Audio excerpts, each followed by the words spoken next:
Meghan Markle's second attempt at a lifestyle docuseries, Love Meghan Season 2, has hit the ground with such a thud that even Netflix executives are pretending they didn't hear it.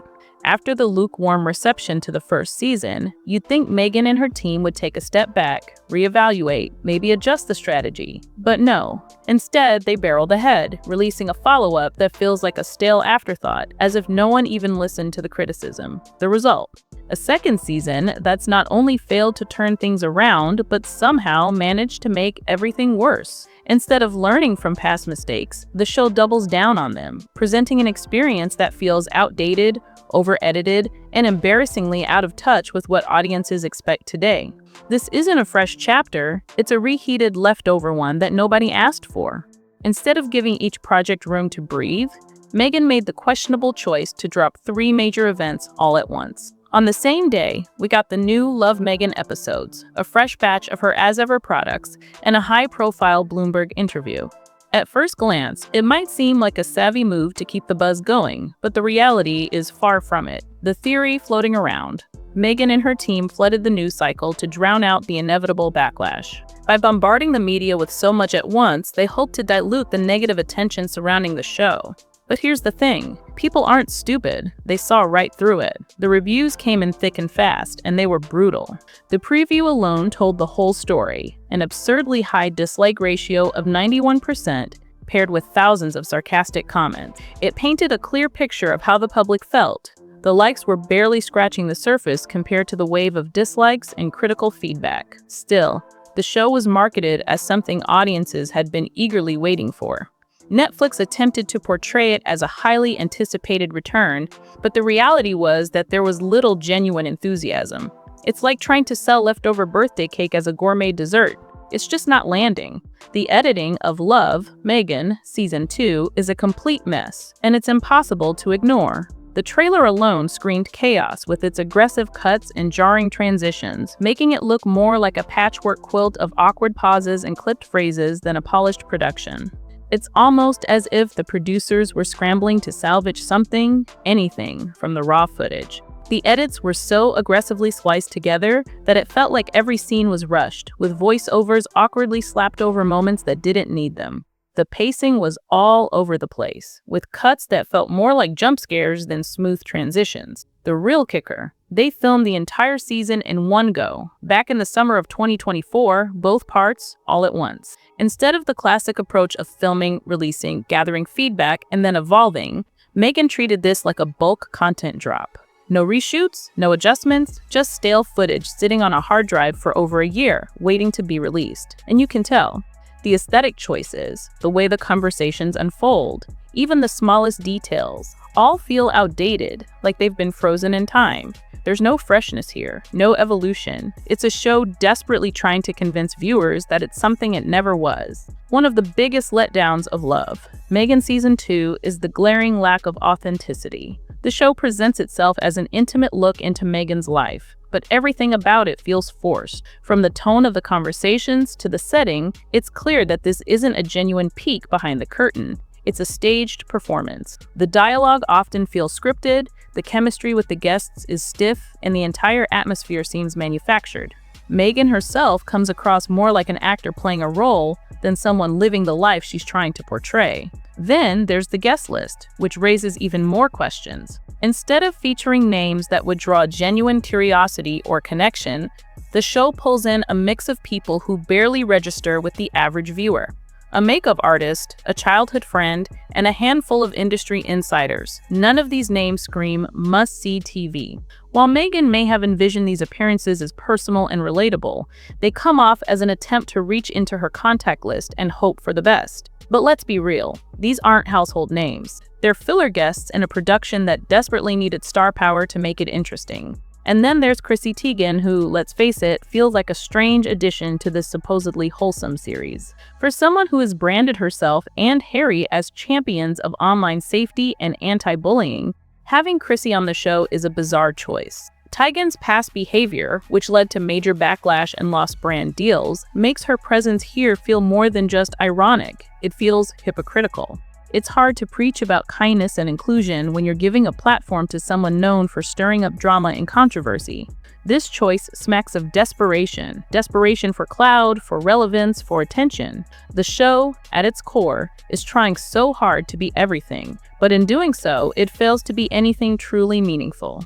At the heart of Love, Meghan Season 2 lies an identity crisis that it never manages to resolve. Meghan's entire brand has always floated in this strange middle ground, caught between wanting to be seen as a serious advocate for change and leaning heavily into curated, aesthetic-driven content. The problem? The show can't decide which side it wants to play to, and as a result, it's a confusing mess. One minute, the show seems like it's trying to be a wholesome homemaker series, with Meghan doling out recipes and life lessons. The next is a soft PR piece meant to improve her public image. And then, it awkwardly tries to position itself as a lifestyle empire, but without any clear direction or focus. Instead of blending these elements seamlessly, Love Meghan tries to be all of them at once and ends up being none of them convincingly. This inconsistency doesn't just affect the content, it undermines the core message. The audience is left wondering, is this show about Meghan's personal journey? About spreading positivity and education? Or is it just another celebrity-driven vanity project designed to push products and manage her image? This lack of clarity makes it hard for viewers to connect, and the show feels hollow as a result.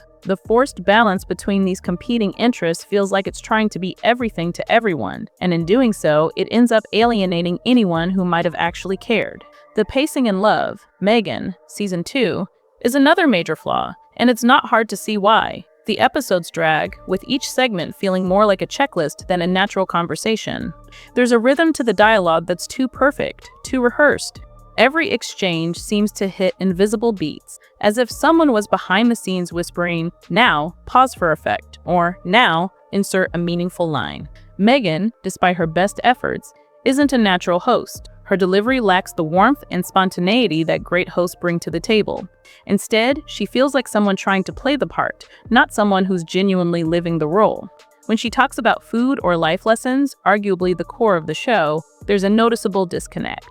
The tone is polished to the point of feeling inauthentic, and it's clear that she's not simply sharing her thoughts, she's delivering lines that have been carefully crafted to sound insightful or meaningful. This lack of authenticity is a major issue.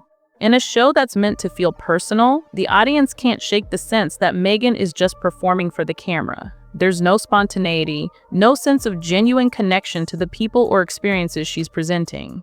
Instead, it all feels like one big scripted exercise in maintaining the right image, a far cry from the authentic lifestyle series viewers were promised. One of the most glaring issues in Love, Meghan Season 2 is the absence of Prince Harry, a key element that many expected to see given the show's premise. While Harry's name gets dropped often throughout the series, his actual presence is nowhere to be found.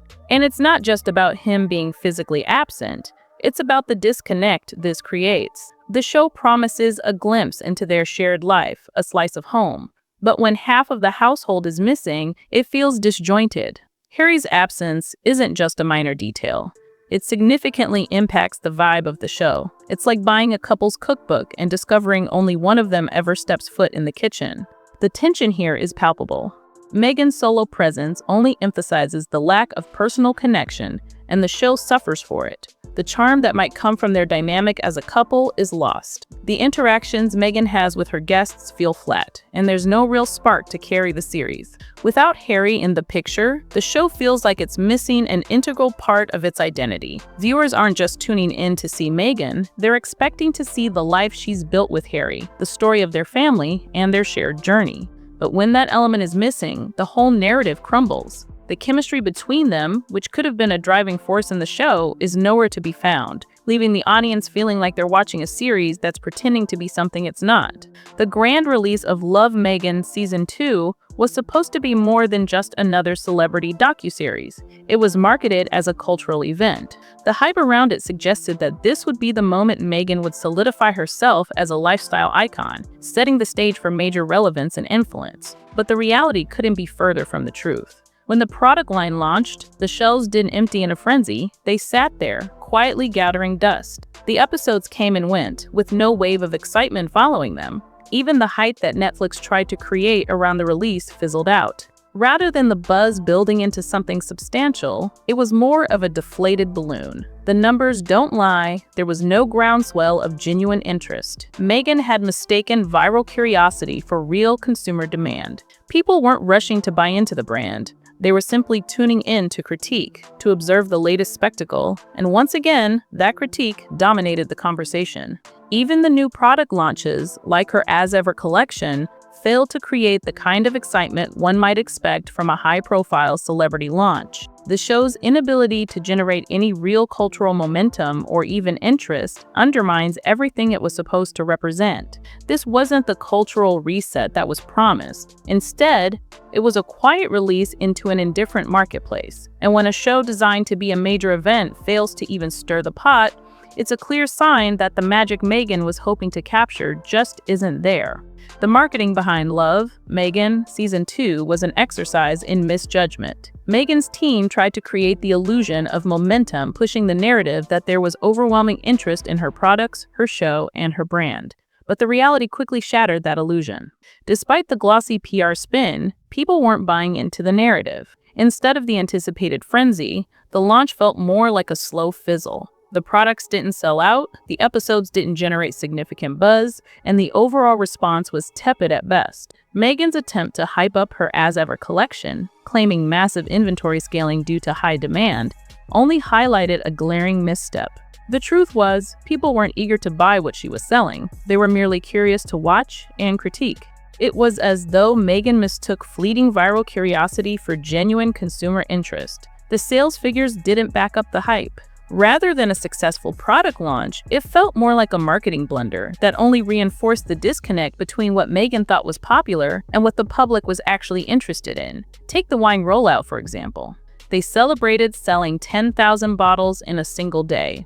But when you break it down, that's barely 800 cases, small potatoes in the wine industry. For someone trying to build a luxury brand, that's not a victory, it's a red flag. Even with Netflix's PR machine backing it, Meghan's brand couldn't push beyond a small-scale launch, a stark contrast to the huge sales expected from a global celebrity pushing high-end products. These marketing missteps only deepen the growing gap between Meghan's aspirations and the public's reaction. What was supposed to be a cultural moment ended up looking more like an exercise in misreading the room. The most glaring issue with Love, Meghan, Season 2 is its failure to evolve. Instead of learning from the lukewarm reception of Season 1 and taking the criticism to heart, Meghan doubled down on the same formula. There's no sign of growth, no attempt to innovate, just more of the same recycled content that feels like it's been sitting on a hard drive for far too long. It's as if Meghan believed the public didn't get it the first time and hoped that repeating the same tired concept would magically work. But instead of a show that has grown or evolved, we're left with a rehash of everything that didn't work the first time around. This refusal to adapt speaks volumes. Critics and viewers alike expected some self-awareness, some acknowledgement of the feedback that came after Season 1. But instead, Meghan's team opted for a bigger is better approach, flooding the market with content that feels more like a desperate attempt to salvage a sinking ship than a meaningful follow-up to a series that needed fine-tuning. As a result, the second season has the distinct feeling of something pushed out because there was no other option. There's no joy behind it, no sense of excitement or genuine improvement. It's content for content's sake, and people can see through that. It's no longer about sharing an authentic story or building something of value. It's about pushing out more material to maintain relevance. Unfortunately, that approach doesn't resonate with viewers, and rather than reviving her image, the second drop has only magnified the issues Meghan has refused to address. In the end, it's not the hate or the criticism that poses the greatest threat to Meghan's brand, it's the indifference. The lack of genuine excitement and the disinterest in the show make it clear that people have stopped caring. When the audience no longer even bothers to mock the show, that's when it's truly over.